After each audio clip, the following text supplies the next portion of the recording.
long distance relationship yatangiye gute kuri twebwe? Twari tubizi ku ruhande rumwe ko bitazaba byoroshye cyane, ko obviously hatabura challenges. Nagiye kubona mpita mbona umuntu aragiye. Inshuti zanjye zakurwanya pe. Batubaje ngo twadirinze gute with trust issues. Hello. Twongeye kubakira none kuri podcast yacu Love in Our Time. Abaje bwa mbere ni karibu cyane. Mbere yuko mukomeza kureba ikiganiro mwibuke gukora subscribe. Ako kana nakaya kazogera rwose mugakanda kujya mujye mubona notification. Nkuko bisanzwe iteka. It's your favorite host, myself Eric Sabi, with my beautiful wife Jasmine. Twishimiye kuba namwe rero uyu munsi rero twagarukanye akantu ka beautiful ariko bajya bakumva cyangwa mujya mugasimbuka. Ishyari ni ribiri rica. Yeah, so uyu munsi twagarukanye topic twakuye mu bibazo inshuti zacu zagiye zitubaza cyane. Ubushize ubwo twabasharingaga love story yacu, hari abantu batubwiye ngo you guys hari ibintu mutavuzeho neza cyane, hari ibintu mwasimbutse. So batubaje rero mostly kuri long distance relationship. Baratubaza ngo ese long distance relationship irakora koko cyangwa ni umukino urangirira mu marira? Akantu k'umukino urangirira mu marira ni kabi. Bafite impamvu babitubajije. Rero igisubizo kuri ibyo bintu nuko irakora. I mean. Ahubwo ikibazo batoje ngo ikora gute? Yadukoreye gute? Oya, bikora bite se? Nicyo kiganiro tugiye kujya dukora. Long distance relationship ikora gute? I think cyangwa ahubwo yadukoreye gute? Exactly, yadukoreye gute. So ubwo rero ngira ngo twatangira tubabwira ese ubundi yadukoreye gute. I mean, first of all, nkuko bivuze, obviously twebwe yaradukoreye. Twebwe yarakoze ariko ntabwo ari itegeko ko abantu bose bakorera. Nibyo tubifuriza nyabona. Abayirimo Imana bafashe bizabakorera. Ariko nyine ni kwa kundi n'abataye muri long distance relationship bipfa cyangwa bigakunda. So ni ibintu bishoboka cyane, kimwe nuko hari igihe bidakunda bitewe n'impamvu nyinshi zigiye zitandukanye. Long distance relationship yatangiye gute kuri twebwe? Yatangiye kera. Yatangiye 2021. Irangira ryari? Irangira 2024 mu kwa 11. Urumva that's almost imyaka almost ine. Muri long distance relationship. Itatu irenga amezi menshi.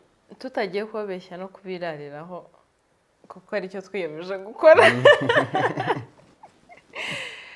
Ijya gutangira twumvaga ari nko kunywa amazi pe. Twumvaga nyine bizaba byoroshye. I can call you anytime, you can call me anytime, you know. We've been together for 2 years. Nyine nta bidanje, nyine usibye ko tubonana kandi twumvaga twarabyakiriye. Twumvaga nta bindi bibazo birebire, like, you know, we can manage. Rero turi n'abantu bakunda kwiyadapta vuba, bamenyera vuba. Ubwo rero tukumva it's just, you know, something that can work. But mbere ko bijya gutangira twari tubizi ku ruhande rumwe ko bitazaba byoroshye cyane, ko obviously hatabura challenges runaka, kuko no muri relationship isanzwe turi kumwe harimo challenges ziri aho nyine zitandukanye. Noneho rero icyo gihe twari twumvaga nyine challenges ziri bubemo ariko zitarenze cyane. Yeah. Well, nkuko bivuze ijya gutangira twumvaga nyine ari ikintu nyine kizakora ariko kitagoranye. Bivuga neza ngo it is easy saying than doing. So kubivuga nyine kubitekereza biroroshye kurusha kubicamo no kubicamo no kubyitwaramo. Rero ndibuka byatangiye gukomera, twatangiye kumva ko ikomeye buri minsi mike ngo ugende. Twari dutangiye gucountinga down tuvuga ngo hasigaye iminsi 10, hasigaye iminsi 5 ngo agende. It was terrible. byari bigoranye. Ndibuka hari umunsi ngo yari samedi cyangwa dimanche sinibuka neza. Yari samedi turi mu rugo turi gusangira n'abashuti, turimo kugusezera.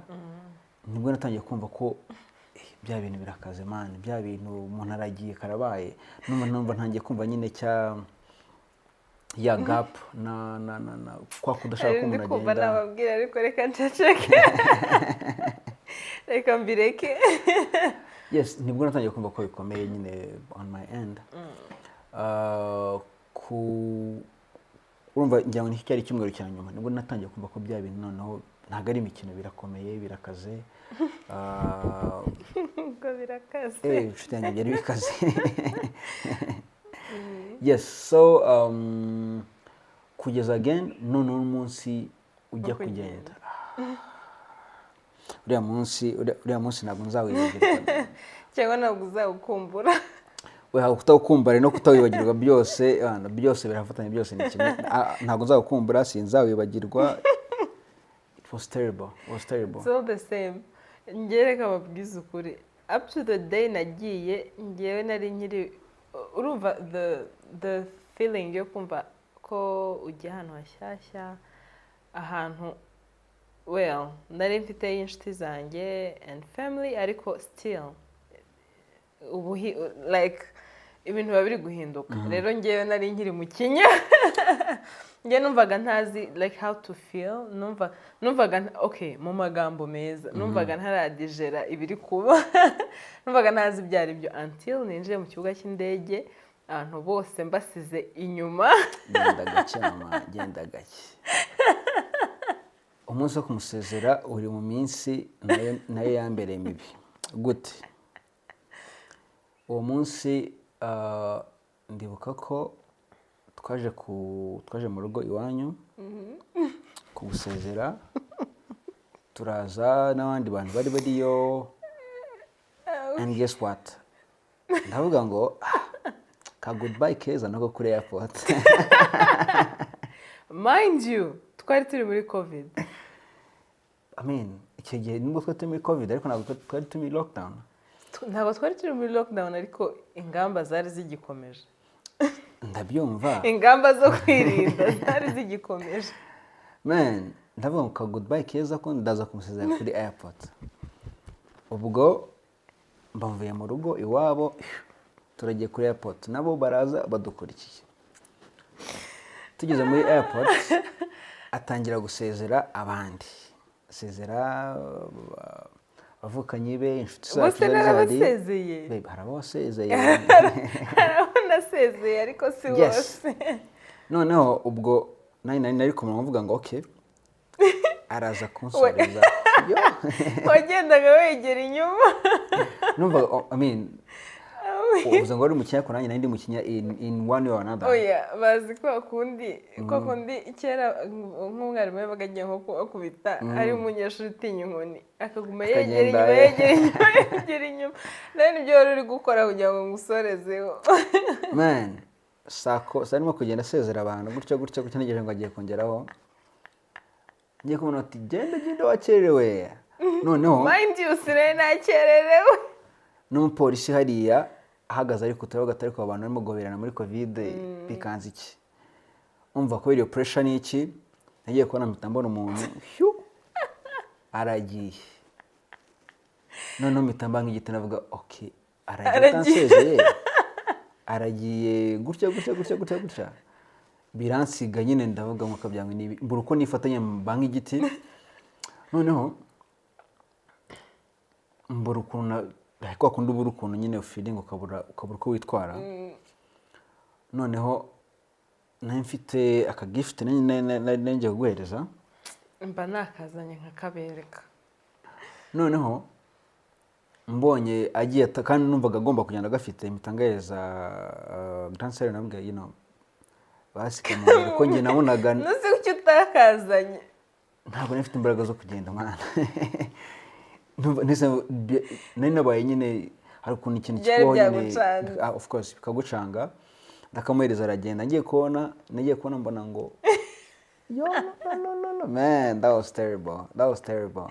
I mean, you guys should hear my side of the story. Njye nari mfite gahunda yo guhobera abantu bose nkahobera mu rugo nkabasezerera mu rugo, and then all of a sudden tugiye kujya mu modoka nshaka abantu ndababura wari kumwe n'inshuti zacu nkeya nsanga bose bagiye ngo bagiye kuri aeroport, but nari harashize iminsi mikeya I think mperekeje umushuti wanjye, so I knew ko guhoberana kuri aeroport biri wewe tough. Ntabwo bitubwiye nawe uri kubakura he they were nowhere to be found.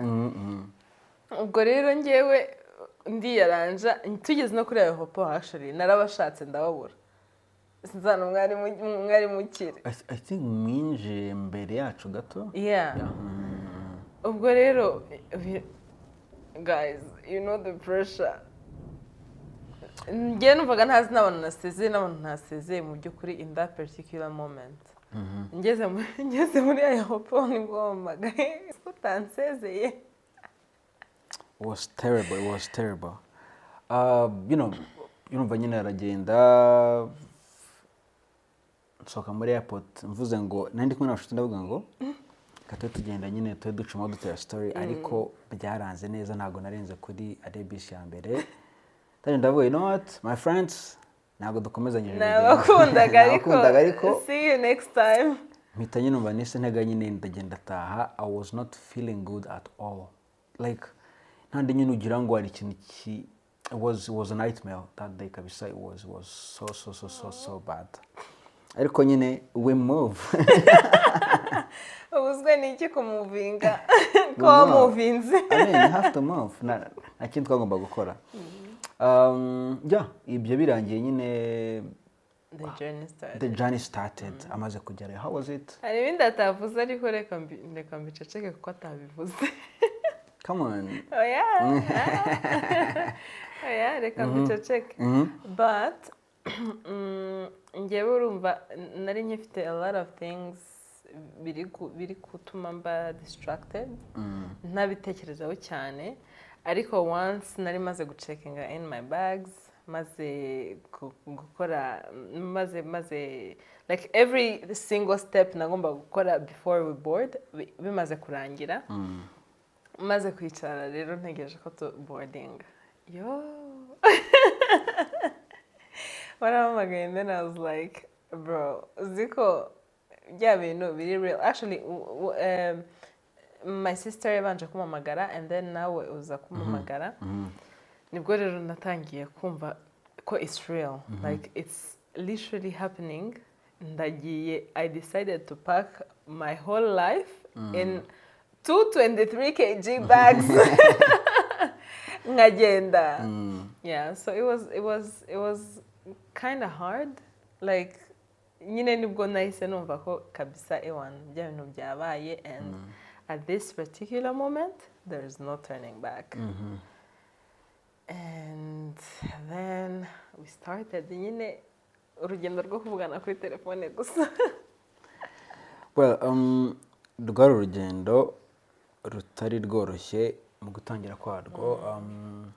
Noneho I remember ibintu byambagaho nyine byari bisesi. Urumva hari matazi ko akunda guhahiraho yandi twari dutuye, rimwe na nicayemo nyine ndimo kuganira n'umuntu waho tunenge kugura. Noneho mpita mbona imbere yaho aciye umukobwa yari afite imisatsi myinshi imeze nka, I was like ndabonekewe.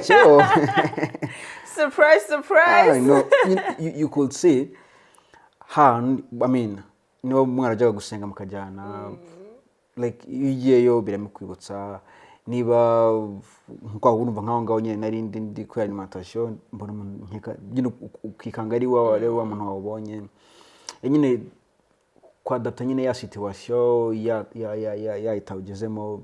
It was hard. None bitangiye nyine no kuvugana kuri telefone. mu yandi magambo he was hallucinating. Well, if I may ask, what was the toughest moment after yuko dutangiye long distance relationship? Wow. Well, technically I would say ko ari iminsi cyane ya mbere yo kumenyera ko nyine the only option dufite ari yo kuvugana. And by the way, ntago I'm not a call person. Ntago ibintu byo kuvugira kuri telefone cyane nabikundaga. Noneho video call yo mana yanjye yari ibibazo. That was the only option twari dufite.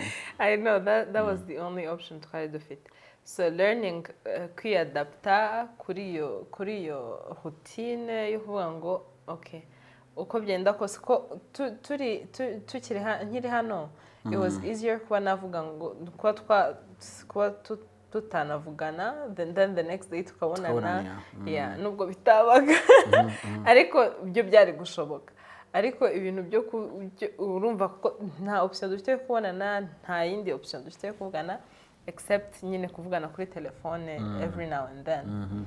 Yeah, iyo ntuza rero iyo kwiadapta kuri iyo situation byari bigoranye, and to be able kuvugana no matter what, waba umeze neza, whether you feel it you feel like it or not, option nyine nta yindi niyo ngiyo. And then another thing no gukumbura umuntu utari bubone.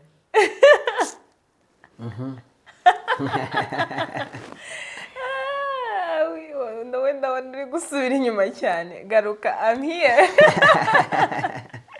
Garuka pe.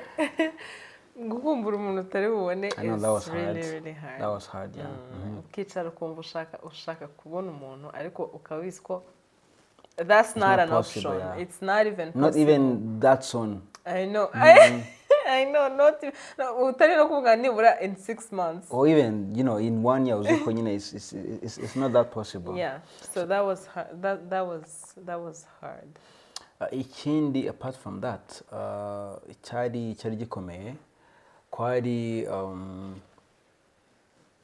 communication. Communication yari ikibazo. Urumva umuntu aragiye, urasigaye, noneho urumva umuntu ugiye ku bantu bashya, byanze bikunze ari challenge agira zo kwiadapta. Urumva schedule yari afite zirahinduka, ubuzima yarabayemo burahinduka, time yari afite iri free irahinduka. Urumva noneho ku navigatinga ya communication kuvuga ngo muravugana ryari, muravugana gute, hikubitamo akazi, noneho ubonye akazi, ishuri, ni ibintu umuntu atajya kumbura kabisa. Urumva ukora n'amasaha adashimishije. Urumva niyo mvuye ku kazi nkagera mu rugo, we nibwo ari mu kazi. By the time yatashye nibwo ngiye kuryama. By the time ndi bubyuke either araba yagiye ku ishuri cyangwa se araba akiryamye. Communication was one of the hardest thing cyatugoye. Ariko nyine twabaye force yo kwiadapta. Regardless nyine izo challenges tukavuga ngo uko byagenda kose bigomba kuba. Uko byagenda kose bigomba kuba. Mu bintu ngeka ko byadufashe kwitwara muri ibyo bintu. Ari nacyo wenda mu byo abantu batubajije, babashuti bacu batubajije se mwabikoze gute. Icyo nibuka ni kimwe. Ni byinshi ariko icyo ngiye kuvuga icy'ingenzi ni uko commitment yari hari ku rwego rudasubirwaho. The fact yuko twari tuzi ko whatever that's happening muri iyo periode bitari ukubera ko twanganye or nta mushaka or wowe utanshaka. The fact yuko twari tubizi ko icyo ngicyo atari cyo kibazo. I think ko ari kimwe mu bintu byadufashije cyane, kuko n'ubundi at the end of the day waricaraga ukavuga okay. Akenshi ni nanjye wabaga afite amakosa. At the end of the day at the end uri kundega at the end of the day n'ubundi waricaraga ukareba ukavuga okay ntabwo namwanze ntabwo yanyanze, it's just that ino period iratugoye and we haven't figured out a way yo kuyihandlinga n'uburyo tugomba kwitwara in this particular season.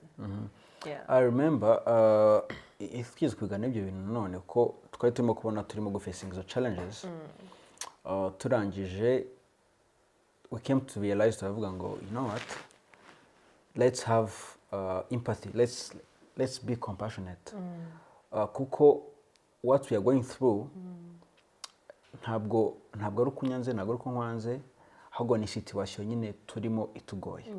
Kandi iyo situation kuba itugoye ntabwo bivuze ko nyine ari uko ari ikindi kibi, ahubwo nyine twakora iki kugira ngo tuvokaminge nyine iyo situation, twakora iki kugira ngo tuyisohokemo amahoro. Ngira ngo ikigeni nibwo twatangiye nyine kugira iyo compassion nyine heart, tukavuga ngo you know what, you're struggling, I'm struggling, ariko we have to let it go, we have to fight for each other and tukavuga ngo the bigger picture of what we wanted was nyine the destination aho twashaka kujya.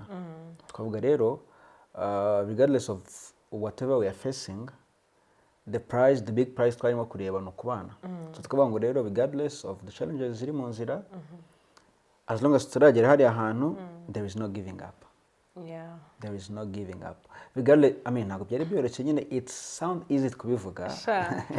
nk'icyari kubereka nk'uwo ari kubafatira nk'aka movie cyangwa tuzakore film. Real life footage. I know it was hard. It was hard. Actually bashobora kubyumva turi kubivuga gutya bakagira ngo byafashe nk'amezi nk'atandatu kugira ngo tumenyere. It was more than that. Kuko buri gihe twovercoming ga challenge imwe hakaza iyindi. Ubwo rero ntago I mean I wouldn't say ko long distance relationship yoroshye, isaba akazi, irimo imvune niba ariko navuga, ariko nanone zitakwica. Ntabwo zakwica. Yeah. As long as both of you are putting in the efforts, hanyuma kandi mukamenya ko ntago muri kumwe, ntago muri societe imwe, ntago like a lot of things have changed. Rero mugomba kwiadapta mukamenya n'uburyo noneho iyo season nayo muyigendamo. Ikindi nibuka muri izo challenges twahuraga nazo, apart from communication itari imeze neza, twabanje gushobora kugira ngo tuyimaintain cyangwa se tuyimastering. Ikindi yari kwa kumva uri wenyine. Kumva uri wenyine, kumva na cya gihe uvuga ngo urashaka umuntu ntumubone, ibyo nabyengeka ko byari very very tough, byari bikomeye cyane. But apart from ibyo bibi, nanone hari ibyiza byari birimo. Navuga n'urugero, we made sure ko nubwo turi muri distance, we are there for each other through many occasions. Being ku ma birthdays, being ku ma anniversaries yacu, being ku ma achievement yandi twagize, we made sure ko we were there for each other. And the just becauses. I remember mostly ku ma birthdays, either making sure ko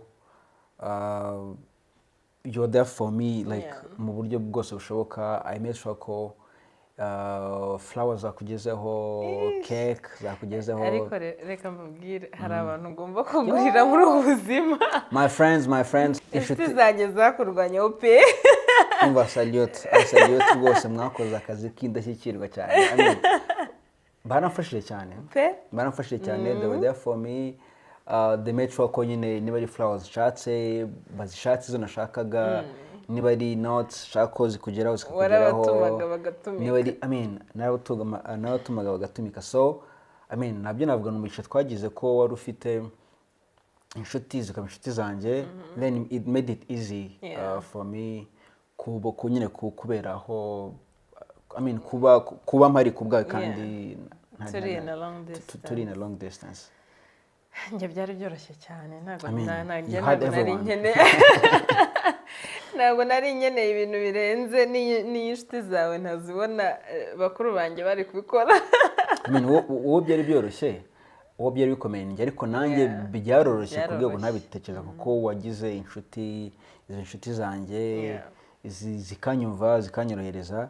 And the funny thing nibuka nuko buri gihe twabonaga umuntu uvuye hano uje aho wari uri, I made sure ko either I'll give him or her something, I know, including a letter of love. Love letters. And actually those kind of things, like no matter how small kaba kari, niyo yaba ari just a letter, nta kindi kintu cyazanye nayo, it always means a lot. Nyine bikwereka ko that person is thinking about you, mbese nyine agufite ku mutima, not just for buriya hari ukuntu big occasions like birthdays, anniversaries, I mean it's obvious, you have to. It's obvious, you have to, if you're in the right mind, you have to. Ariko randomly turebe ukwezi hatabamo ikintu na kimwe, randomly ni mu kwa 9 kwa 9 ni hafi ya anniversaire yanjye cyane, ariko wenda tuvuge dani nko mu kwa 3, mu kwa 4, mu kwa 4, mu kwa 5, like nothing special is going on, and then nyine ukajya kubona something like that, nyine so it was I'm blushing. It was more of that, and nkeka ko byaradukoreye cyane uko kwihangana, uko communication, uko kuba twari tuzi intego y'aho turimo kujya, cyangwa se tuzi icyerekezo cy'aho turimo kujya, byadufashe nyine no kwihanganira izo challenges twagiye duhura nazo. So mostly that was what we can share about the long distance relationship twaciyemo, ariko tugiye gukomeza with ibibazo abantu bamwe batubajije, kugira ngo some of them are people who are in a long distance relationship. Batubajije batubwira se you guys mwabigenje gute, mwabihandlinze gute. So ibintu bye tugiye gusubiza, noneho either ushobora kuba nawe uri muri long distance relationship, not necessarily kuba tubajije icyo kibazo, ariko wenda kikaba ari kimwe mu biri ukibaza, kikaba kiri kimwe mu biri kukugora, cyangwa se uzabona muri long distance relationship wenda ukaba wakifashisha, ariko ubona hari potential. You never know. So one of the questions batubajije ngo twadirinze gute with trust issues. Icyo kibazo kirakomeye mu buryo bumwe cyangwa ubundi, kubera ko people deal with things differently. Ariko cyane cyane ku cya trust and trust issues, you just decide to not have trust issues. It's a decision you make, kuko ntabwo, well, first of all, niba ari umuntu ukunda, niba ari umuntu mukundana, ntabwo wabura kumva, wumva ushaka nyine kuba uhari to make sure yuko everything is fine. Ariko if you don't have anything to do about it, niba udahari nyine ntabwo uhari. So if you love that person and you decide ko muba in a long distance relationship, then you decide to not have trust issues. I mean, ikivuze niko byari bimeze. Ntandi nyine uvuga ngo you decide not to have any trust issue. Kubera ko triggeringa trust ntabwo byabura. Ariko for your safety, for your own peace, you decide not to have. It's not even for long distance relationships. Even no matter long distance relationship. So you decide not to have trust issues. Kubera ko nushaka reason zo kugira trust issues ntabwo wazibura ariko nanone nushaka kutazigira ntabwo uzazigira. ntabwo uzabura kuzibona ariko wibuke nanone yuko hari igihe trust issues zizana na reasons ziri valid. If you have valid reasons zo gutuma ugira trust issues, then maybe you better look into it. But niba ari ibintu bisanzwe nyine ari just kumva ushobora kuba mu buzima busanzwe uri insecure, ushobora kuba mu buzima busanzwe warahuye n'ibikomere bitandukanye bituma ugira trust issues. If that's the only reason you have, then you will have to learn kutagira trust issues. You will have to learn to decide kutazihereza umwanya. Ntabwo zabura, ntabwo ako kantu kazabura, ariko wowe ukora decision, making a choice yo kutazihereza umwanya. If it's not things that are not, niba ari ibintu bitari bidakomeye. If you have valid reasons, ukabona there is something suspicious going on, izo trust issues ziri valid, zigomba kubaho. Ariko niba ari kubera your past experiences, niba ari kubera trauma wenda wagize in the past, niba ari kubera utuntu nyine turi aho ngaho tw'amafuti, then you learn. Kandi it's even better niba ushobora kubicommunicating na partner wawe, ukamubwira niba hari nk'ikintu akora wenda kikaba gituma utaba ugira trust issues, let them know. Well, icyo nongeyeho hari umuntu ushobora gusanga ari guca muri long distance relationship and akaba afite ari gustrugglinga nyine muri izo trust issues cyangwa n'ibindi bibazo. One of the things cyadufashije kandi mbona nyine wenda nawe gishobora kumufasha, dushobora kuvuga ngo hari cyagiye ubyuka wumva you never know, kumva ntabwo uri muri mood, wavugana n'umuntu ukumva nawe ari down kabisa, none ugatangira nyine twatuntu dutangiye gutriggeringa ukavuga ngo you never know, ushobora gusanga nyamara yanyanze, byahindutse se, namurakaje byagenze gutya, nyine utwo tuntu tugenda dutriggeringa izo issues, emotions. So nyine ugasanga utangiye kugira bwa bwoba. Kandi iyo uri mu kintu utakirimo, trust me, hari wa mushuti wacu atubwiye ngo iyo uri mu kintu ufite plan B, it always works better than plan A. So niba uri kuvuga ngo rero imbirimo ndi long distance, ariko you never know, anytime byaba gutya. If it fails, I have plan B. So mu gihe ufite plan B, most of the times it will end up ufashe plan B, ufashe plan A. So the good thing wakora rero niba urimo guca muri ibi bintu nuko idecide uvuga ngo either ndi muri ibi bintu cyangwa se mbirimo. Ikindi ugira open communication with your partner. Mu byumvikano uvuga ngo nunyumva ameze gutya, umva ko ndi umuntu, umva ko nta kintu cyabaye, ari uko nyine nabyutse ntameze neza. Nyine wumve ko cyane ku bakobwa wumve ko ntabwo ari uko yakwanze, ntabwo ari uko byagenze nabi, ahubwo nyine nuko yabyutse ameze gutyo. Ubu nyine udecide guha wa muntu trust yawe. Uretse n'ibyo ngibyo ku byo kugira plan A na plan B, igihe cyose uzi ko ufite another option, ntabwo icyo kintu urimo ugikorera kugira ngo kidapfa kwa, niba ariko navuga nta effort ushyiramo, kuko uba uri kuvuga okay, si ibyo nabyo nibipfa nzakomeza n'iyi plan. Rero nta effort ushyiramo, nta nibipfa bipfe, nibikira bikire, I don't care.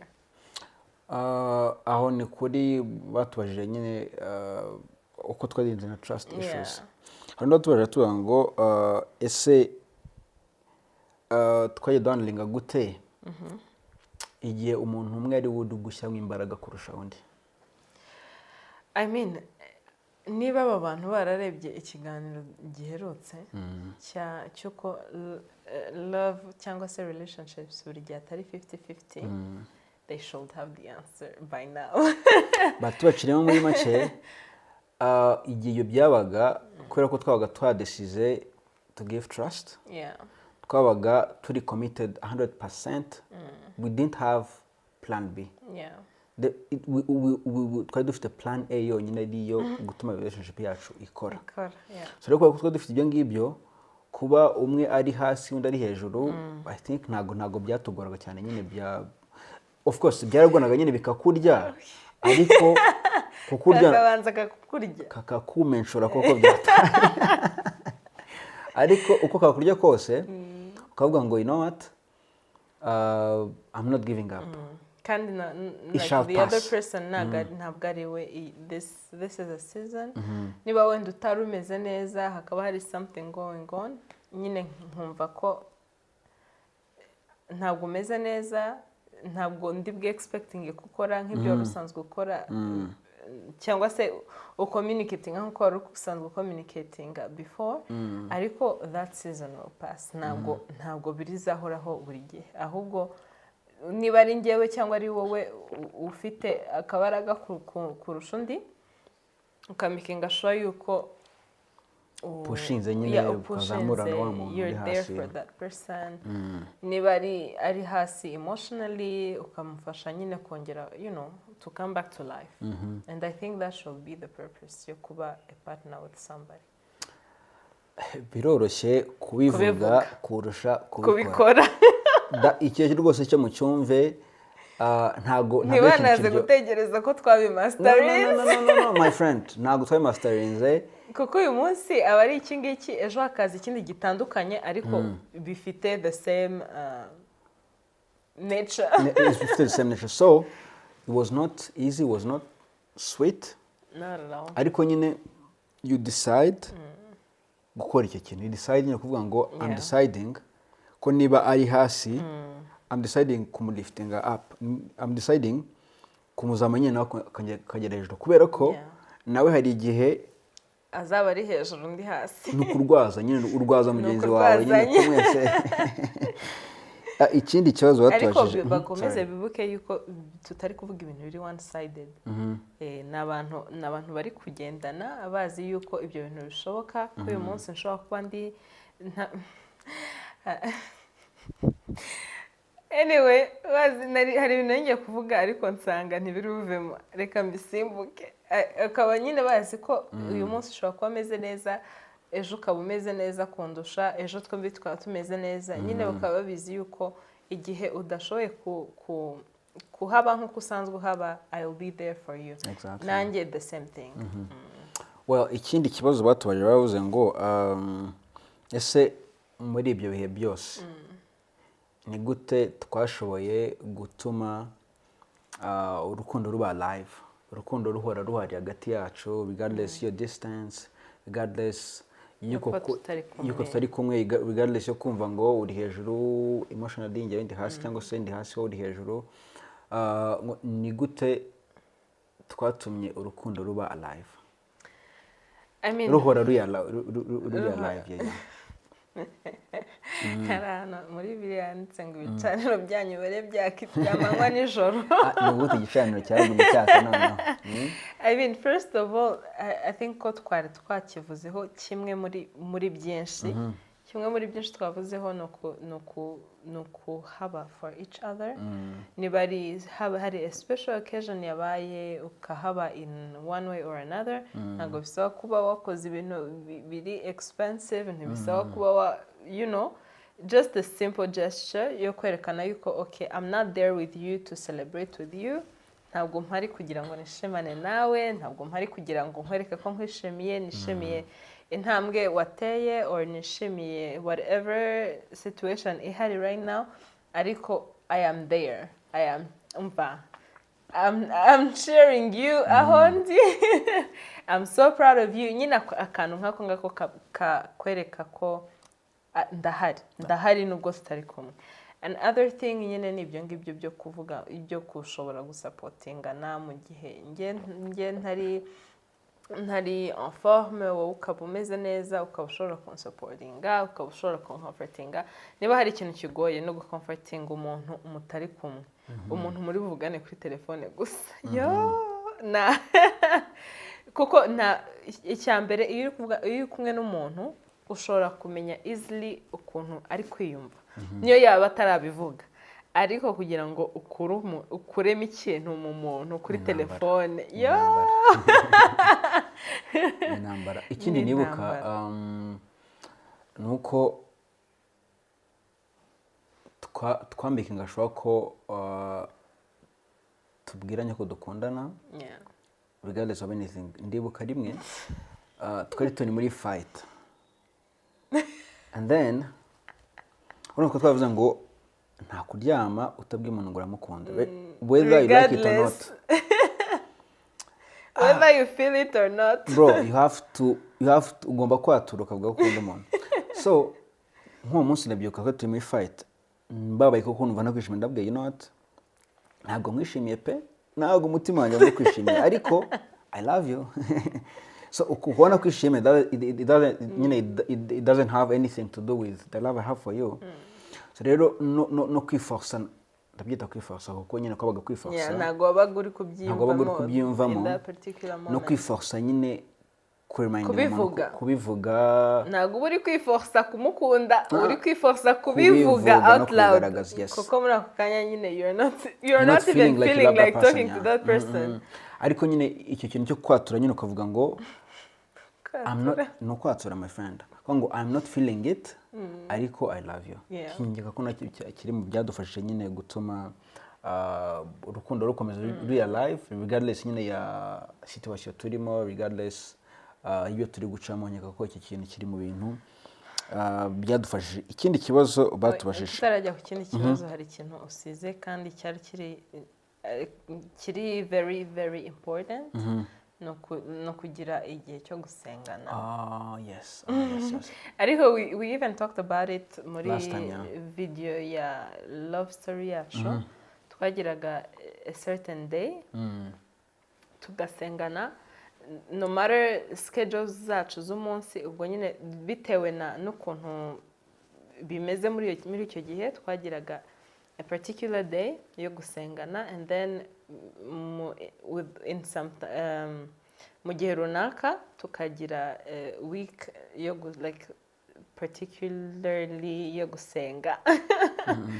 Yeah, that was one thing for sure cyadupushinze kandi cyadufashije kurusha n'ibyo byose twavuze mbere, kubera ko icya mbere ni uko hatarimo Imana biragoye pe. Biragoranye excuse me, biragoranye hatarimo Imana. Kandi nyine couple ziri kutureba, yaba iri mariye bitari mariye, Imana igomba kuba center y'ibyo ukora. Itari ibyo ngibyo, trust me, it will end in tears. Rero nyine mu kintu cyadufashije cyane, it might not even end in tears, ariko foundation agikomeye. Exactly, rubatse ku musenyi kandi umva umusenyi niyo amazi aje.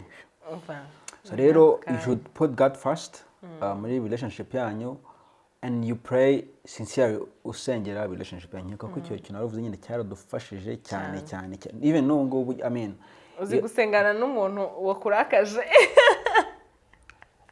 Kiri mu bintu byadufashije cyane. Rero nyine mostly ntabwo bivuze ngo nawe muri long distance relationship gusa, n'abatayirimo, just pray about your relationship and pray about together your partner and pray together. Kuko nyine gusengera hamwe it really helps. Nyine bibafasha either hari imitego myinshi mu mwatezwe, bikabafasha Imana ikabafasha kuyigira, hari imbaraga bibahereza mwebwe muri babiri.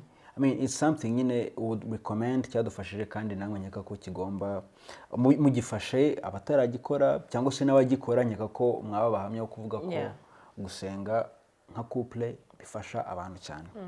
Nandi kuvuga ikindi kibazo batubajije, njya nko dusa nk'abagisubije through gusenga. Batubajije uburyo twahandlingaga nyine conflict igihe zabaga zaje turi muri distance. Icya mbere, gukiranuka n'umuntu mutari kumwe ni ikizamini. Ariko nyine since ari option yonyine ufite, okay, ahubwo nabyo hari igihe byabagamo fight rimwe na rimwe. Kuko ngewe urumva nabaga niba ari nk'ikintu tugomba kuvuganaho, ko twabaga tugomba kubivuganaho, niba hari something tutari kumvikanaho neza muri iyo minsi, twabaga tugomba kubivugaho kuko nibyo twari twariyemeje ko tugomba kubivuganaho, kandi kuri telefone, like kuri call. Ngewe rero hakaba hari igihe rwose numva nta magambo menshi mfite yo kuvuga, ndi kumva noneho ntazi n'ikintu ndi buvuge then ngiye nkaba nshaka ko ducata nabyo bikaba intambara. So one thing rero cyadufashije ni uko hari umuntu utaremeraga ko ducata mu gihe hari ibibazo hagati yacu. Okay, not even ibibazo, ariko igihe cyose habaga hari misunderstanding ntiyabaga ashaka ko nanandika message. Kuko hari igihe message zazaga bikarangira tubikemuye byose kuri message. Ariko ikintu cyo kuvugana like kuri call, niba hari ikibazo gihari tukakivuganaho kuri call, tukamakinga sure ko tugisolvinze kuri call, hanyuma ubwo chat zikazagaruka igihe zigarukiye, ariko ibibazo byose byabaye solved kuri call. Ikindi ntekereza icyadufashaga muri conflict, igihe twabaga dufite conflict, ni uko ari wowe ari njyewe twatangaga umwanya wo kuba free. Ku ufite ikibazo cyangwa se ku wakosherejwe. Nta judgment irimo.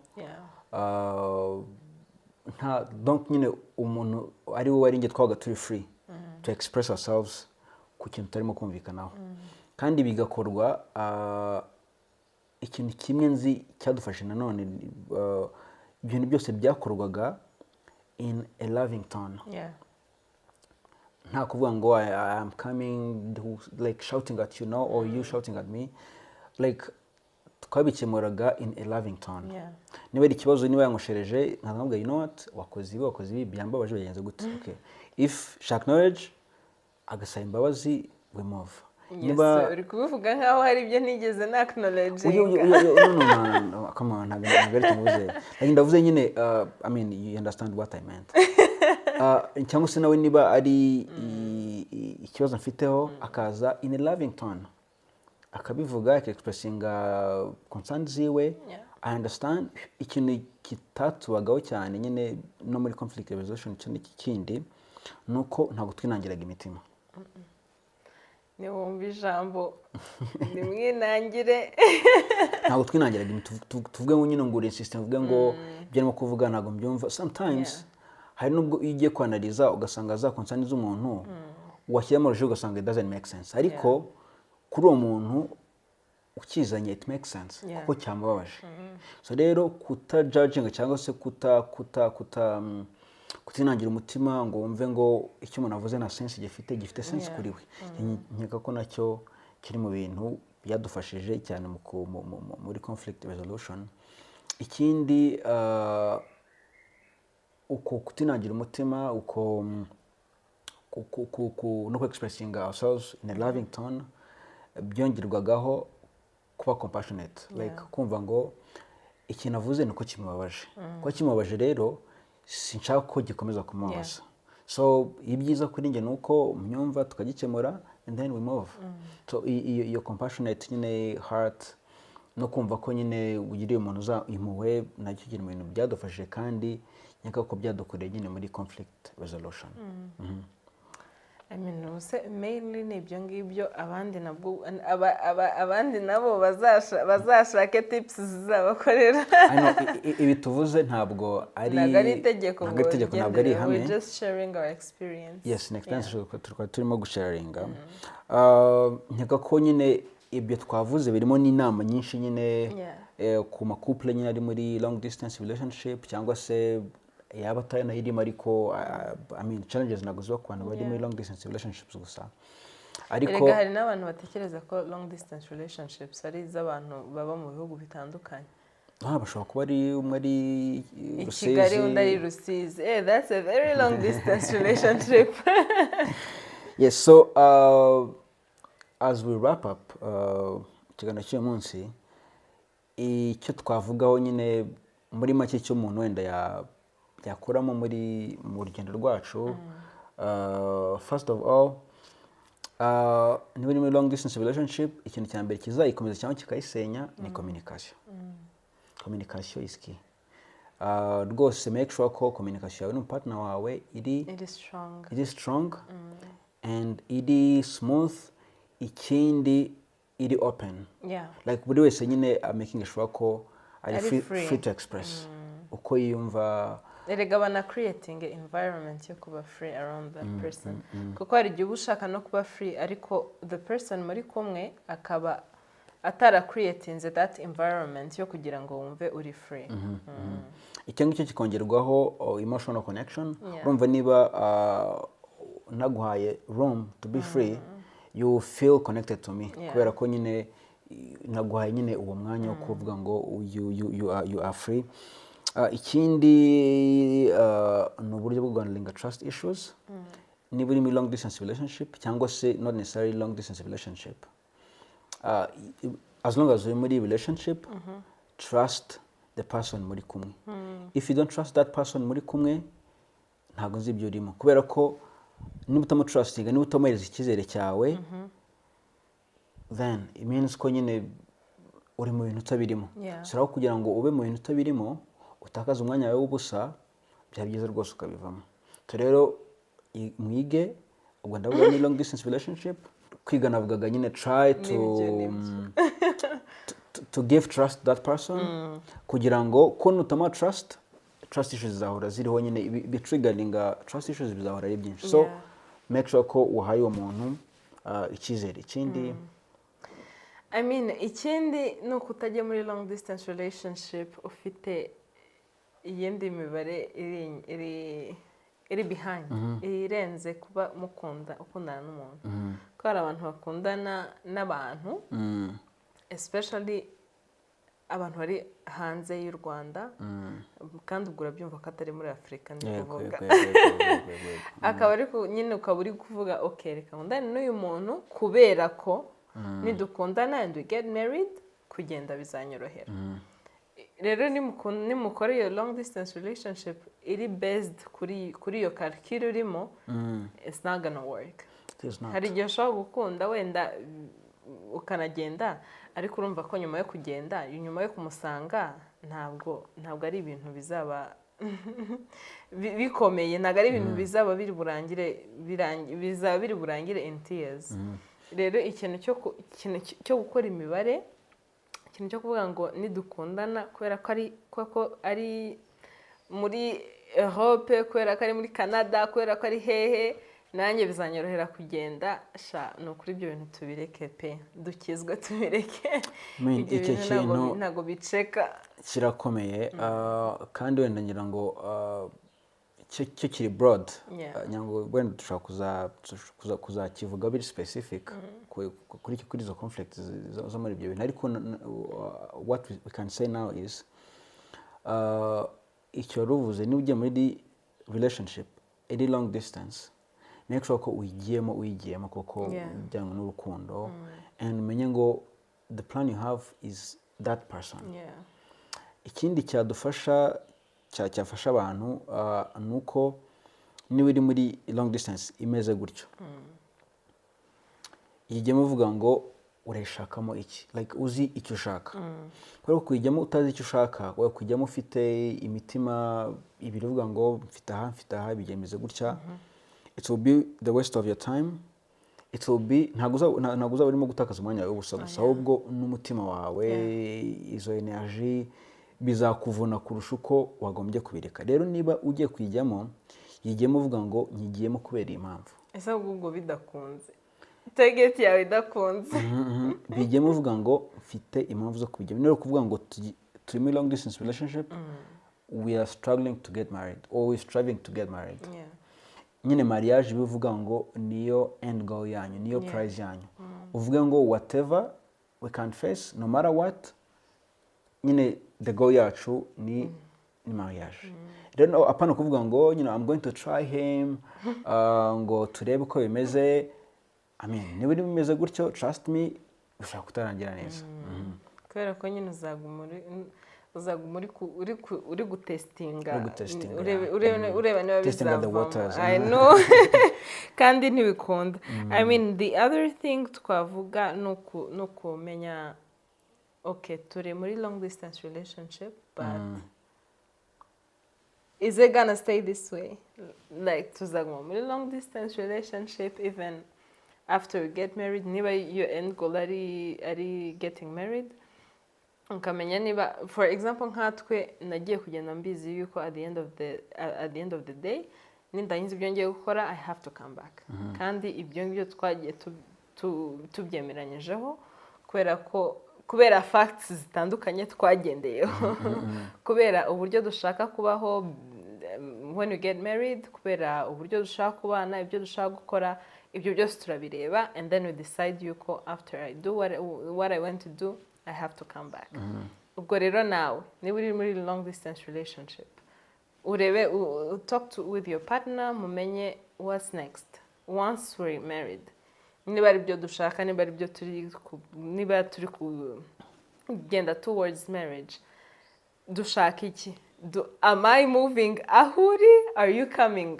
aho ndi what are you gonna do you have to know what you're gonna do kuko ibyo ngibyo nabyo biri mu bintu bituma long distance relationship igorana kubera ko nta numwe muri mwe gushaka ntimuzi what you're gonna do ntimuzi icyo mushaka niba ariko navuga so determine that umenye ngo okay I am flexible kugusanga cyangwa se your partner are flexible kugusanga bitewe n'ubuzima bwanyu bitewe n'icyo mushaka gukora bitewe n'uburyo mushaka kubaho byari ibyo ngibyo twari tubafitiye uyu munsi mwakoze cyane kubana natwe I hope you've enjoyed please niba ikiganiro cyagukozeho niba uri muri situation nk'iyi ngiyi let us know muri comment ikindi remember to subscribe remember to share this with someone uri guca muri long distance relationship gishobora kumufasha kandi tuzishimira kubana namwe muri episode y'ubutaha until then amahoro y'Imana abane namwe see ya